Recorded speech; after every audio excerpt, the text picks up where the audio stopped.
Mani sauc Laila. Es biju pie Sanitas šodien uz apmācībām. Kā mēs kosmētiku visi lietojam, es arī lietoju, jā, bet acīm es nekādīgi nemācēju viņu saskaisti uzkrāsot. Jā. Tā, lai man pašai patiktu un liktos, kad ir vai nevienmēr viss.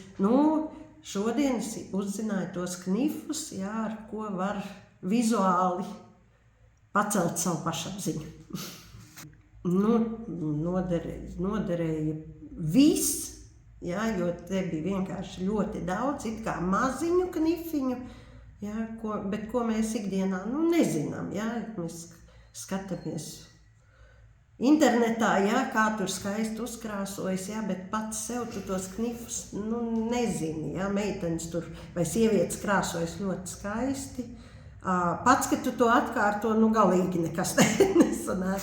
Tad šodien es uzzināju tiešām tos knifus, ja, kas noderēs tieši man.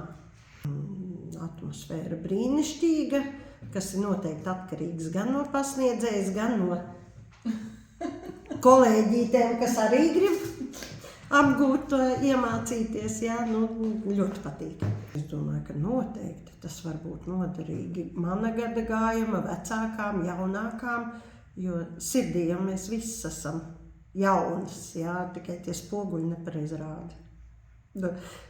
Lai viņus piekoriģētu, bišķiņ sevi jāpiekoriģē. Es domāju, ka ļoti, ļoti noderēs, jā, jo tas tiešām ir vērtīgi. Un tas ir tā vērts. Vismaz vienreiz atnākt, pamēģināt, iemācīties, un vienīgi pēc tam mājās jāturpina.